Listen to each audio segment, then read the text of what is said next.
Welcome, everyone. Welcome to our webinar, How to Help Without Hovering, a Parent's Guide to College Essays. My name is Kristina Dooley, and I am a certified educational planner, and I am the founder and president of Estrela Consulting, which is a full-service college planning firm based in Ohio, but serving students from around the country and across the world, actually. We have been in existence for 18 years, and we have a team of consultants that work with families through the college search and application process. And we host monthly webinars like this on a variety of topics. And we are thrilled that we always have parents, students, school counselors, independent consultants joining us. So if you are in one of those groups, welcome. We're happy to have you. And I'm very excited this evening because this has been a webinar that we've had in the works for a couple months. And I get to be joined by Susan Knoppow from Wow Writing Workshop. And I'm actually going to let Susan introduce herself and share a little bit about WOW with all of you. Thanks, Christina. I'm so glad to be here. I'm happy to be on this webinar with you. And a little bit about WOW. So I am based in Detroit. We also work with students around the country and around the world. And we also train professionals. So we do a lot of our work is working with our colleagues. We work with students. I'll tell you about our process a little bit as we go through our discussion today. We are a small company with a wide reach. I have four colleagues, coaches who work with me, who've been with me for quite some time.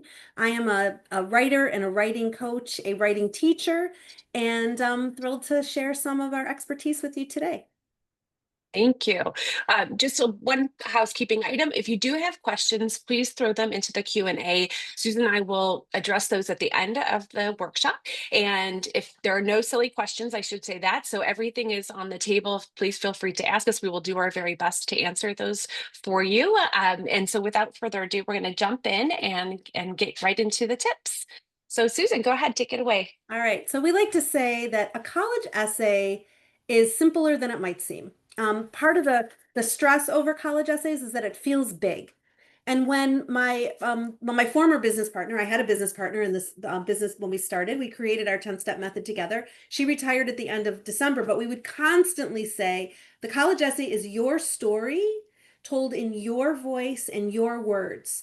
It's more than a slogan. It's really important for students to understand and for the adults who care about students to understand that this is not a time where you have to be unique and magnificent and different.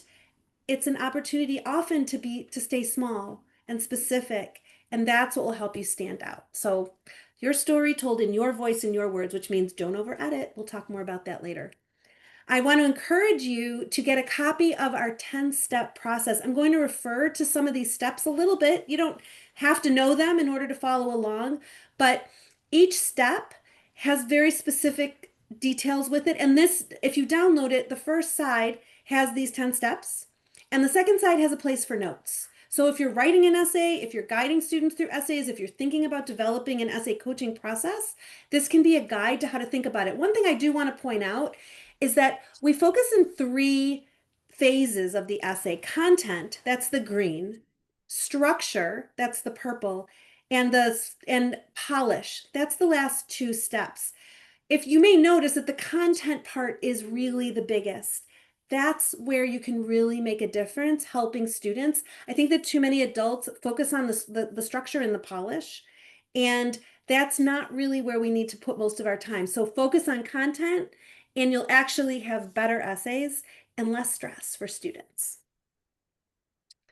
So this is your quote, Christina. Go ahead, share this one with Yes, us. yes. I said to Susan when we were chatting earlier that one of the things that I really love is the ability to be able to share directly from the admission professionals or the people that will be reviewing the students' applications, what they think about the process in general. And I love this quote from John Mahoney, who is the former provost for enrollment management at Boston College. And what I love here is that he's basically telling us that he wants you or you want your student, I should say, that their essay should be self-revealing, not self-glorifying, and most importantly, don't overthink it. So a lot of the advice that Susan and I will give you as parents or counselors helping students through this process, we really want to lower the anxiety bar a little bit. I will say that. So I really like that quote for this reason, because hopefully with some of these tips tonight, some of the things that Susan especially will share, some of her anecdotes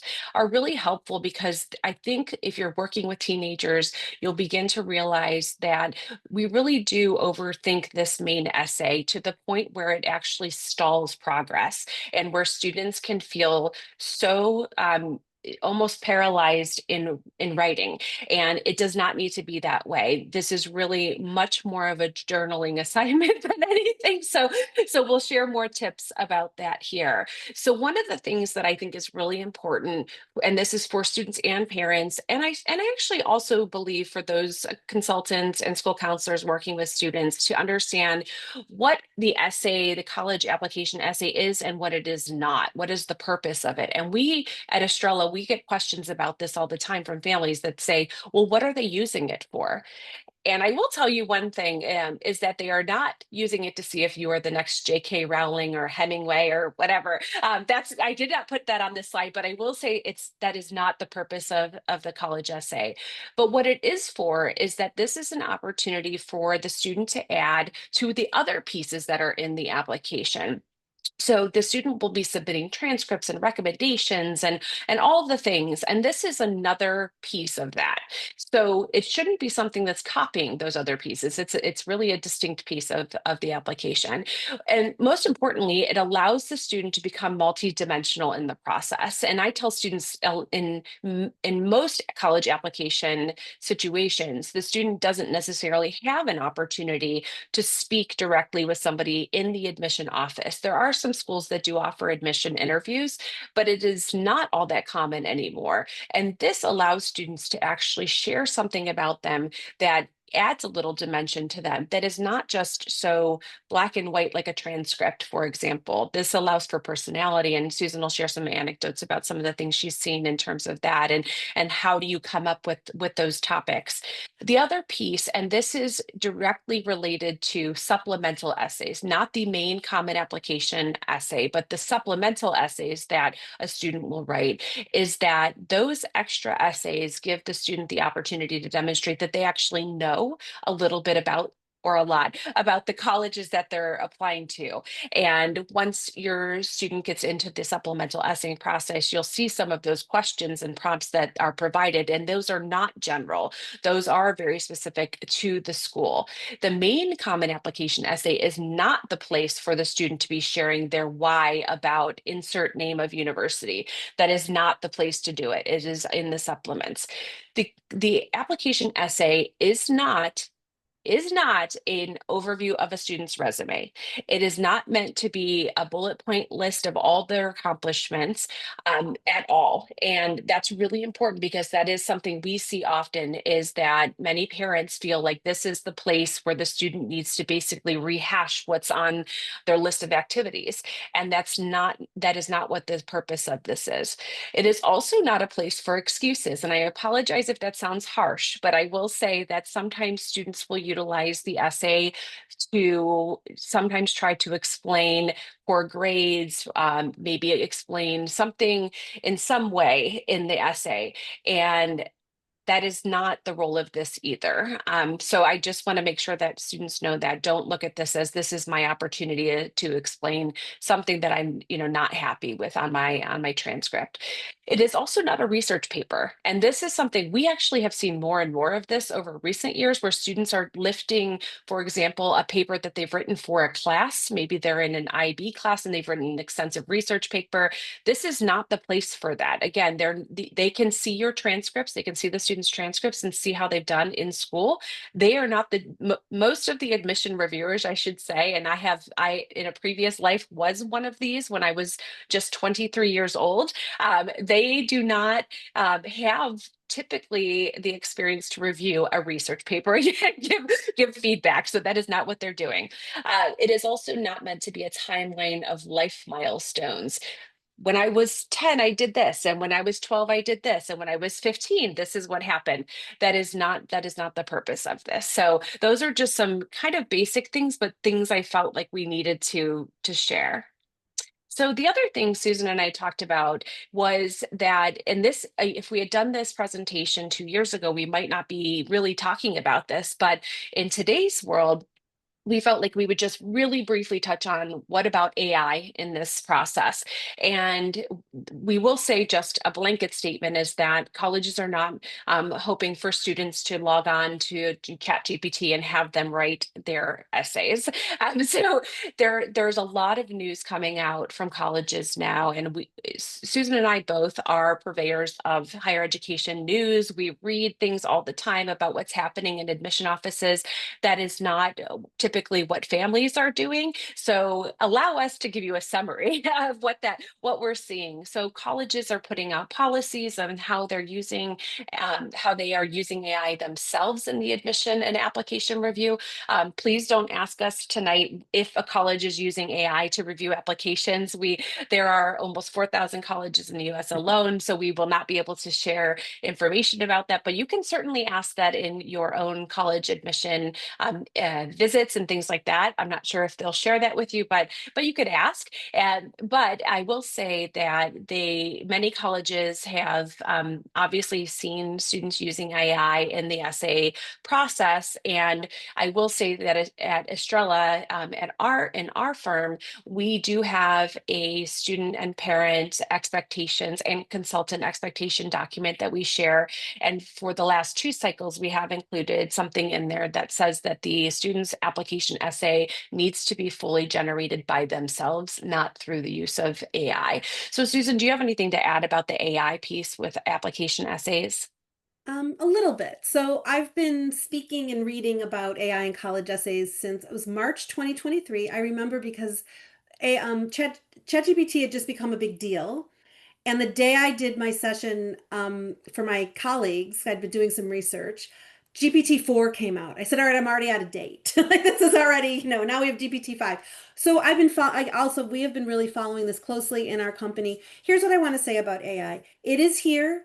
Students are going to learn how to use it probably much younger and younger and younger. Students right now are at this interesting liminal point where it exists, but it wasn't part of their education as they were coming up and learning about writing and research. There will be standards, when people talk about AI as you absolutely should not do it, or I need to be detective and figure out if my students have done it. I say people have been getting other people to write essays for them ever since I've been doing this work. Your sister wrote it, your cousin wrote it, company wrote it. I mean, that's not who we're talking about. We're talking about honest, upstanding, ethical families who want their students to do good work. Really, what I want to add to this discussion right now, and it's August of 2025, so who knows in 2 months or 6 months whether this will be up to date. Right now, the only tools I've seen that are directly related to college essays and AI, and there are a lot of them. I pay a lot of attention to this. I'm very curious about it. They do one of two things. They tell the student what to write. It's like a magic trick. Answer these 50 questions, and we'll give you 6 great topics. Like I said, I do training. I teach professionals not to do that. I teach parents not to do that. I teach school counselors and English teachers and independent educational consultants not to do that. So while it may seem like a magic trick, why would we want a machine to do something more quickly that people like Kristina and I think that human beings shouldn't be doing? So that's one thing to keep in mind. And the second thing it can do right now, which again feels like a magic trick, is you can put an essay in and it can tell you, here are 6 ways to improve your essay, or 20 kids who got into the University of Michigan. Here's comparison to their essays. Again, that's not something that human beings should be doing. And truthfully, those comparisons, essays don't leap over a wall and get a student into college. That's not a thing. It doesn't work that way. An essay is part of a comprehensive application. So until there's a way to see all the components and know everything about that student's educational experience, AI is fun and it's cool and I'm curious about it and I'm learning everything I can, but I'm not convinced yet. I feel like it's a solution in search of a problem when it comes to college essays. So just be wary. We did have one student, I will tell you a story. One of my coaches in one of our staff meetings said, I had a student use AI and she told me she had written her essay. It was a beautiful essay. It was a first draft. And then she got to the next draft and she'd done a bunch of writing exercises with him. And he said, this sounds like just a little bit different, and you don't seem like the kind of student who would give your essay to your dad to like rewrite it for you. She said, oh, I put it into ChatGPT and asked how I could improve it. And he said, well, it's different. It's not better. I'd really like to see the original, please. And so she gave it to him. I mean, she wasn't trying to cheat, but she really thought with all of her honesty that this could improve it because it can make it different. So just be cautious. That's what I say. It's a really good point. So, how can parents help? These are my 5 favorite things to tell parents. 1, help your student reflect. 2, don't tell them what to write. I just talked about that. Say trust yourself and really, really mean it. I am the parent of 3 college graduates. I have been through this. You really have to believe that they're okay. They've done the hard work so far. Get the right guidance and please stay calm. So, we're going to run through these 5 one at a time. First, help your student reflect. Remember, I told you we have 10 steps. The first step is to understand the prompt. And I want to talk a little bit about what that means because the Common App essay, especially, essays in general, but especially the main Common App essay, it's a reflection task as much as it is a writing task. So let's talk a little bit more about that. And I threw this in here because again, I like to share some things straight from the mouths of the people reviewing the application essays. And this is from Daisy Agonedo from Smith College. And I know this is a long quote, but I want to just point out that she says your story, it be a might not be about a big major event, but it might be a quirky anecdote about how they take pictures of a certain brand of milk every time you see it. So Susan's going to get into some specifics about some of this brainstorming and some of the support that you can give to your student in terms of helping them generate these ideas. So I'm going to let you keep going. Okay. So our first step of 10 is to understand the prompt. This may seem obvious. Your child can read. I would assume that if they've gotten to this point in high school, but it's not so obvious because students skip this step. Students generally start, and counselors and English teachers and parents start with what we would consider step 2, which is brainstorming ideas. But step 1 is to really make sure you understand the prompt. So we will do a checking for understanding exercise. You can do this too. How does the essay fit into the application? Do they understand how the essay fits into the application? It doesn't operate on its own. Forget, even though there's books and websites and all kinds of stuff about essays that help me get into Harvard, essays that help me get into the University of California, those are marketing tools. Just remember, there's a balance. Imagine all the different kinds of people there can be in the world. There's one of each in those books if you really take them apart. Same with the New York Times essays. Love to read them, but I'm like, oh, look, here's a this kind of kid, here's a that kind of kid. I mean, that's what they're doing, okay? So it's like teaching your child to read the ingredients on the back of a cereal box. Like, it's not that you shouldn't eat the sugar cereal, but you should know what you're looking at. So, how does the essay fit into the application? What do readers already know about you? Applications are full of accomplishments. They are easy to measure. How many, when, how many of these kind of classes did you take? AP, IB, what kind of school do you go to? How far did you get in math? Did you have a job? There's all kinds of information, but what they don't know is who you are beyond what you've accomplished. And that's characteristic. So in step 1, parents, you can do this with your students. You can do this without them even knowing you're doing this. You can help them reflect and think about their best characteristics. And I will tell you a secret, there are not any best of the best characteristics. Any positive characteristic will do. No matter what anyone tells you, they're not specifically looking for these 7 things. In fact, I've talked to admissions officers and they'll say, well, no, they can have, any positive characteristic. I say, yeah, but sometimes in your talks, you talk a little too much about resilience and leadership. And so they're taking notes. Be careful. So I'm telling you, positive is good. Particular ones, I mean, yes, there are some characteristics that are stronger than others, but if they're not true about your child, they won't be authentic and the reflection won't be real. So let's move on to the next. Let's see what's next. So here are the instructions for the Common App personal statement. This doesn't show up if you Googled Common Application personal statement, you will get 7 prompts. These instructions are only in the Common Application. I wish that they showed up above the prompts because really this is the prompt. What do you want the readers of your application to know about you apart from courses, grades, and test scores? That's it. That's really it. And they're not saying, do you like chocolate better than vanilla? Who are you beyond what you've accomplished? And each of the prompts, we'll look at that in a second. Let's see those. Here they are. Here are the 7. We like to look at these in terms of 2 factors. What happened? What do you want to tell me? And why does it matter? Why are you telling me this?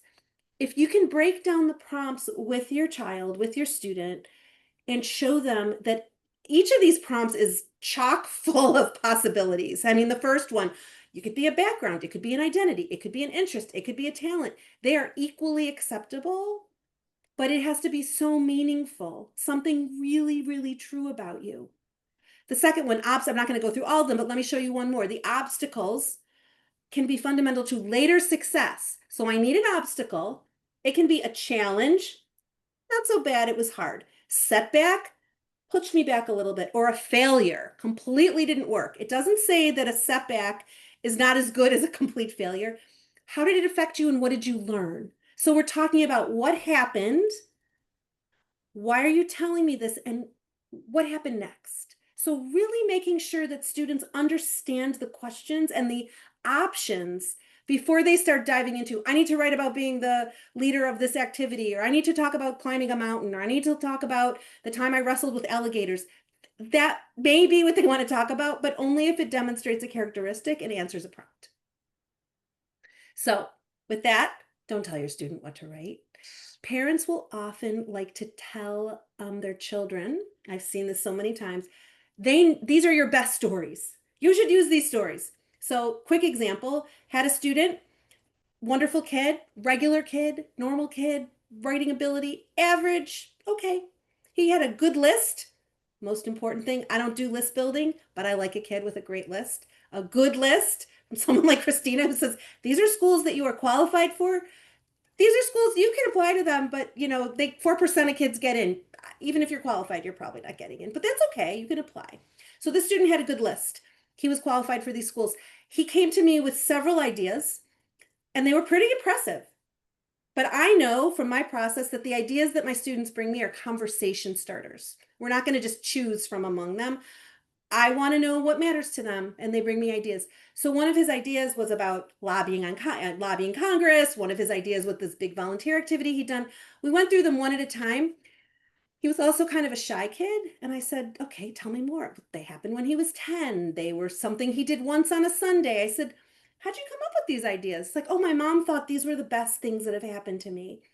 I said, "Your mom is great. I happen to know this mom." I said, "Your mom is great. However, these might be your best stories, like, you know, what your mom loves about you, but these are not your stories. These are experiences you had with her, and that's important, but that's not a college essay."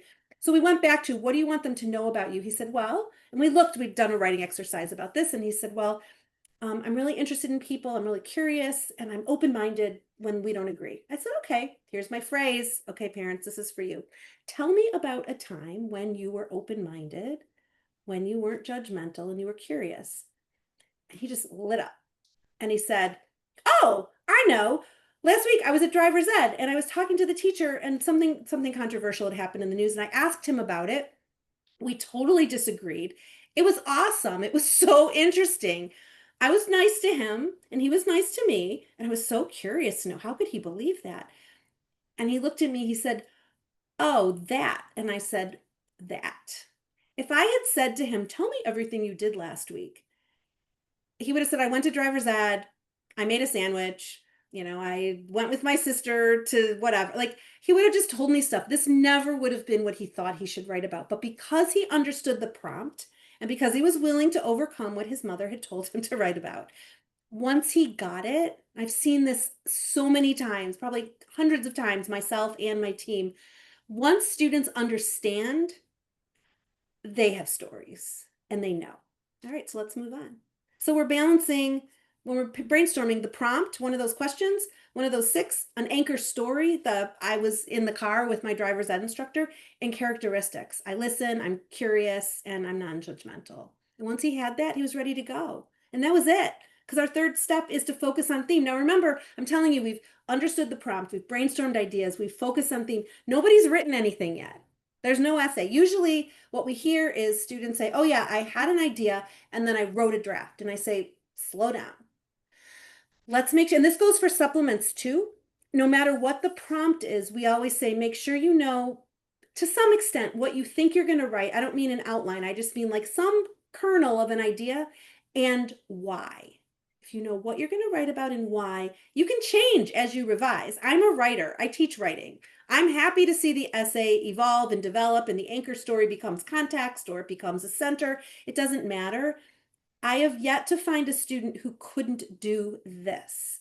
Once they have this, their willingness and ability to do the rest of the work comes through in the process of writing.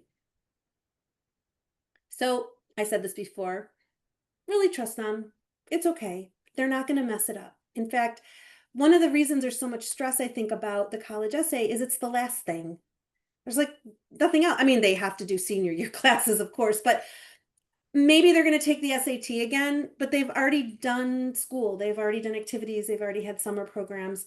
And so it feels bigger, but it's okay. We find that if we lower the stakes and lower the heat, we get better results. So if you say trust yourself and you don't trust them, go tell somebody else. Don't show them. And Kristina's going to cover this one. Make sure you get the right help because everybody's an expert.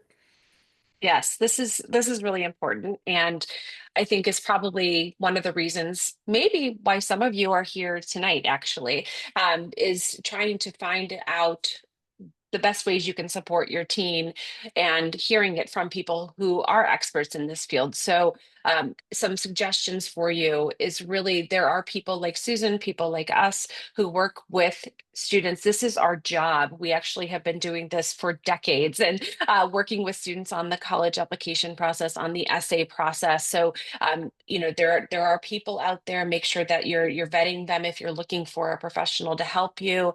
And these people again have worked with students on the college application essay. I should say that that's really important. The college application essay is not a standard 5-paragraph English essay. It is not an essay written for a poetry or writing contest. It is very different in terms of what it is for, as I mentioned before. So it's important that you have the right kinds of people helping your student if you're interested in looking for support.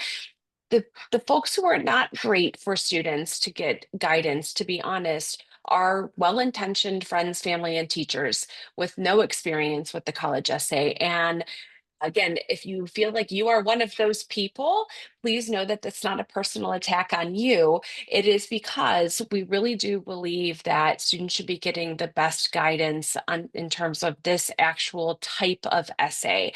And I will say, I can't even count the number of times where we have gone into a student's Google Doc draft and seen crazy amounts of edits or comments that were completely off base in terms of what the student has written, and the advice is just very poor. And sometimes that has been from English teachers, sometimes that's been from the boyfriend, sometimes that's been from who knows who, well-intentioned uncle who works at a college. Just keep in mind that someone's proximity to a college campus doesn't make them an expert in the college essay process. Um, you really should be seeking some guidance from those who've read thousands of essays. And I want to just touch back on something that you mentioned, Susan, about the essays that are often posted annually by like the New York Times or even colleges that post the essays that worked, which we will use sometimes as samples to let students see what a college application essay might look like. But there is so much context that is not there when you read an essay about the individual behind that essay. And so just because an essay worked doesn't mean that that was the sole thing that was the reason why a student was accepted to a college. In fact, it wasn't. I can assure you, as Susan mentioned early on, it is never going to be the thing that makes a student be automatically acceptable to an institution. It's a great way to supplement the already positive information that the school has, and they will again use that to make the student multidimensional. So with this, I also want to say you are here tonight because you wanted to know how you could help. So please know that this does not mean that you cannot support your student. What we mean by this in terms of getting the right guidance is Susan mentioned your student's voice. And I would say that's probably the one piece that we see the most at Estrella is that parents will say, this sounds too informal. This sounds let me make it sound more cleaned up in some way, and in doing that it sounds like a 48-year-old father. And so I will say that the admission officers, again, I've worked in that space, they can tell the difference between a 17 or 18-year-old student's writing. And I don't say that I'm not giving a free pass for students to write something that has errors or is very grammatically poor. That's not that at all. It's okay for you to point out things to them. If they're using the wrong there, for example, you can certainly share that kind of thing with them. But going in and rewriting is not the goal. That should not be something that you are doing, that teachers are doing. And students also, I will say one other just sidebar is our essay process with our students. We begin the process typically in the spring of junior year, summer before senior year. And oftentimes students will come to us with an essay in hand that they've written for their English class in school as an assignment. And I would actually say probably 95% of the time, that is not the essay that we end up having the student move forward with, because it is a fantastic English class essay. It is not a fantastic college application essay. So if your student is doing that, if you have a junior this year, for example, who will be doing college essay writing, it's great practice for writing, a great way for them to begin thinking about things, but it may not be the essay that they end up going with. So just want to mention that. Okay, Susan. So to add a little bit, because I agree with everything Kristina just said, think about not just the guidance in what a college essay is, what it should look like, or how they should write it, but make sure there is a process of some sort, that there is some reflection, that there is some consideration of different ideas, that there are times to pause. One of the things we like to do with our students, and my coaches are writing teachers, so we think like teachers. And this is what I teach to my colleagues.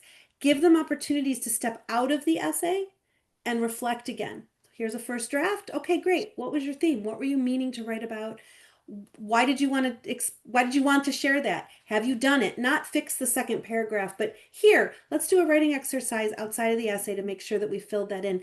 That type of reflection and stepping back is not what they learn. It's not the writing process they learn in school. I know this. And people say, well, I want my child to be a better writer. I say, great, I'm a writing teacher. You can send them to me every day to my office instead of English class. This is not that. This essay has a purpose. So have a process, have a plan, and have a schedule. So where are they applying? This is important with the plan. Where are they applying? What does the school year look like? When do you have time for this? Are you applying early? Are you applying regular admission? Why? Why have you chosen? What are you playing football? Are you on the debate team? Do you have physics tests? Plan, be sure that you're planning. And for those who are young, who have younger students, over the summer, what does your summer look like? Are you going to be gone for 6 weeks? You are not going to write this on your days off from camp counseling. I'm telling you, you will not. You will think you will, but you will not. So don't try to plan for that. And then how motivated is the student? We spend a lot of time talking to parents about willingness and ability. This is something we teach our colleagues as well. Pay attention to the student's willingness and ability to do the work. If for whatever reason, whether it's stress, writing skills, scheduling issues, they can't, then make sure you find a time when they can, or a different way to have it so they can, because that'll make a big difference too. We do not want to add to the stress. We don't want to add to the stress. And And we're looking done. ahead, yeah, and looking ahead to the schedule. So one of the things that's really important is that sometimes students they will have their essay writing time just be kind of an as available time. And it's important for students to actually dedicate time to it. But one of the things actually Susan pointed out when we were chatting about this is that it's also important to continue momentum. So just because a student has a standing appointment on their calendar that they're going to work on their essay, they actually need to continue that momentum. It can't continue. The standing meeting can't be in perpetuity. It can't be, I'm going to keep doing this. There has to be a deadline. There has to be a stop time. So again, giving deadlines for drafts, what this is when I'm going to be, my deadline for the application is November 1st or November 15th. And so for us, for example, we have some requirements of our students in terms of the turnaround for drafts. We need them to keep moving. We will leave a meeting and they will know what they need to work on and have back to us in terms of a draft by a certain date. It's not just, okay, now go and work on it, because students just won't follow through. They will keep dragging their feet until the last possible second, which I will tell you, essays written on Halloween are never the best essays. I can assure you that for those students with November 1st deadlines. So it's important to do that. And parents, the way that you can help with this is just check in. You don't have to nag, you can check in, and maybe it is, helping them with, if you have a student, for example, we have lots of students who really struggle with organizational skills, or where they're really, their calendars are so overscheduled that the idea of trying to fit in something like this is overwhelming to them. So this is where parents can be helpful, is maybe figuring out, is there something that we can either forego as a family, or if there's something you can identify for the student that maybe isn't a priority and they can take that time and dedicate it to this, or maybe even help them by looking ahead at the schedule and saying, you know what, every, Sundays are kind of free for us, so maybe it's every Sunday, and we can check in and just kind of see where you're at. But again, you have to have something done. You can't just show up with the same draft that you had last week. You have to have some momentum there with the essay writing piece. Okay. And finally, stay calm. It will be over. They will apply. They will go to college. It is, most kids do go to college. In fact, regular students get to go to schools. Exceptional students get to go to schools. It will be okay and it will end. And then when they're done writing their essays, they're done with the hardest part. And you can celebrate that. Yeah, I think what you just said, there are many times when I will tell parents when they ask, how can I help with this? If you're helping with, you're the expert, so you're helping with this piece of it, but well, how can I help with that? And this end piece, the milestone celebrations actually are a piece I think we often miss in the application process, because we're so focused on, let's hit submit and then we celebrate, or let's get the acceptance and let's celebrate. But these are many milestones that are also very important to celebrate. So when your student is done with their essay, celebrate and be, again, like it says there, you have told them to trust themselves. They probably are hopefully feeling very proud about their final draft, and you should encourage them to feel proud about that and to celebrate that big win too.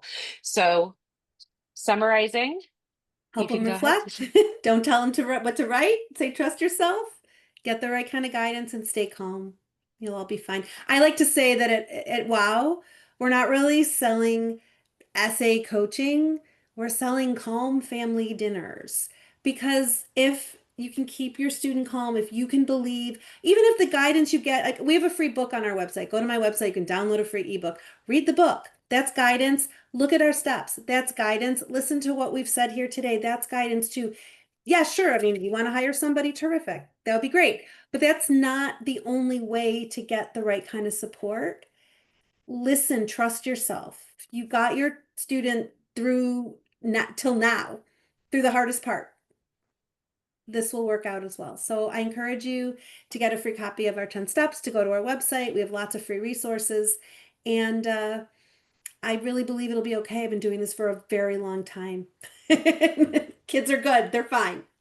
Yeah, I think that that's really important information, Susan, is that I think right now, I know we probably have some people watching who are parents of seniors. We may have some junior parents, sophomores, and even younger.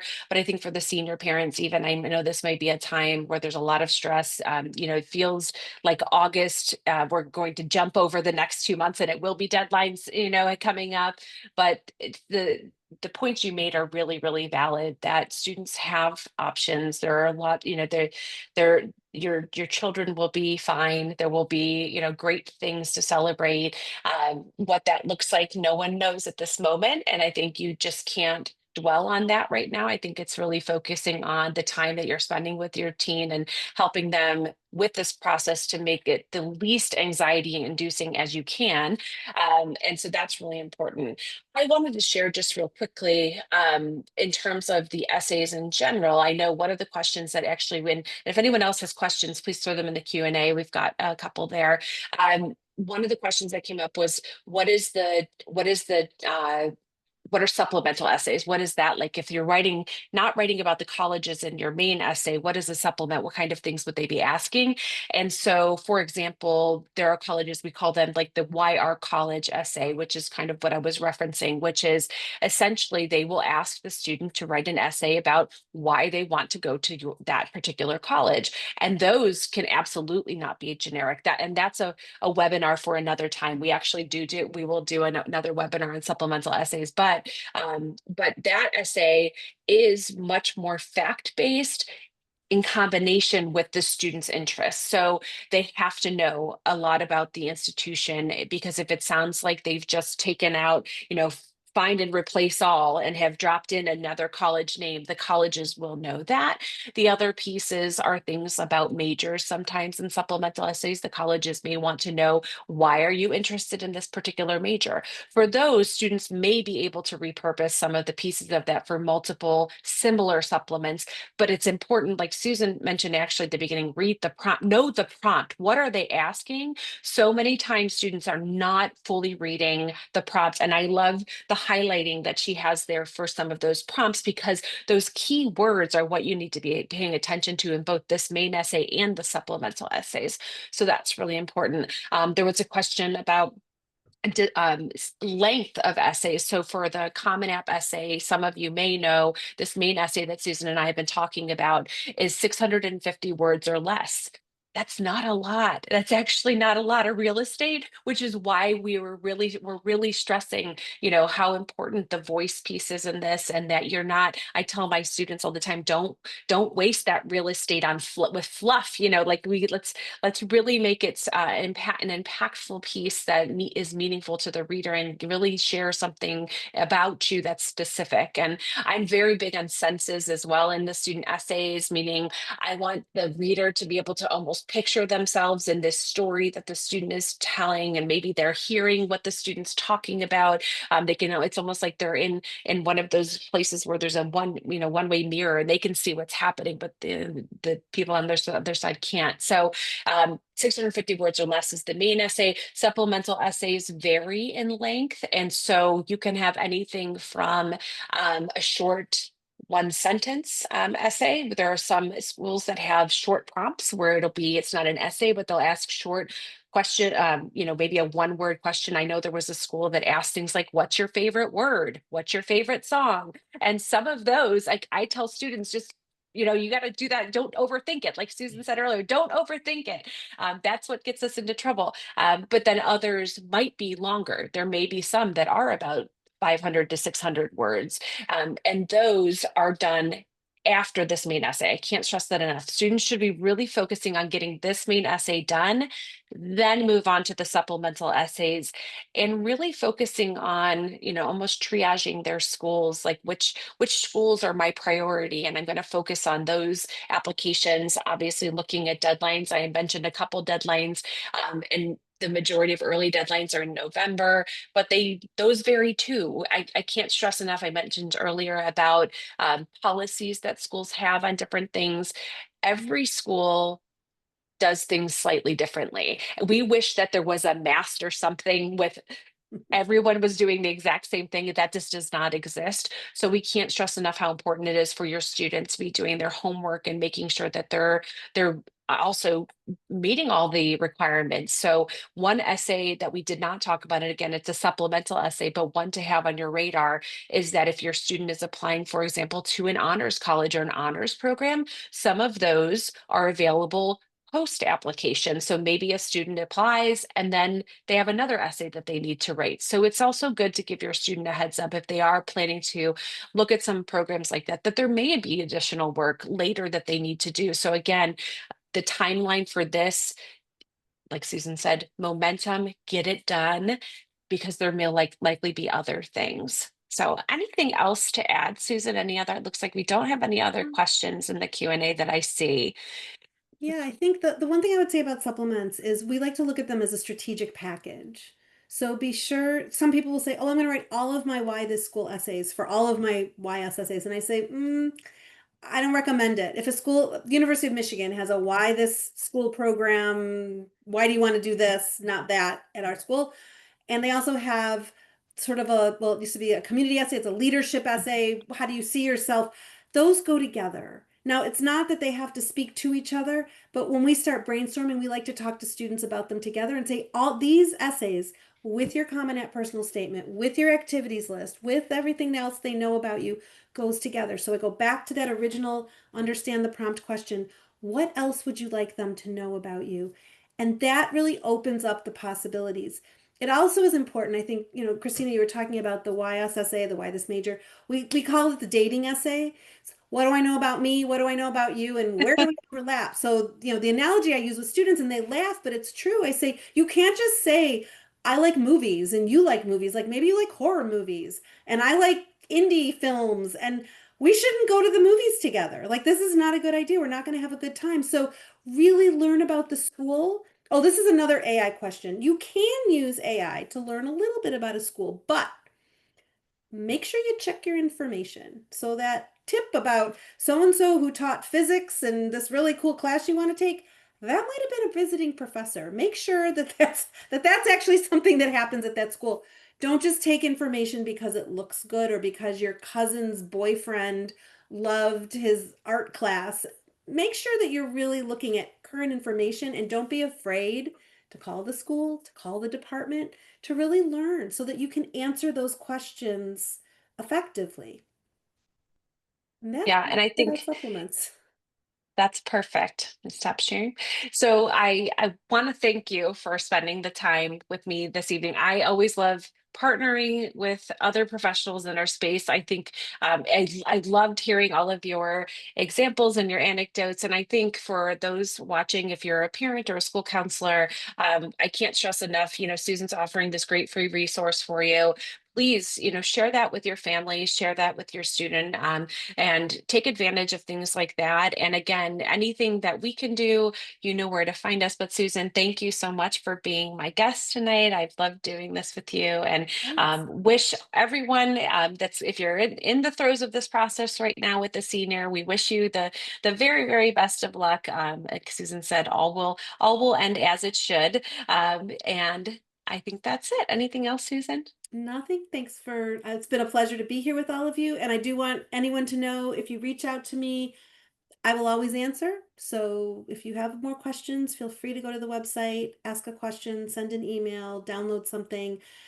There's good information out there. So go get it. Absolutely. All right. Thanks, everybody. Take care.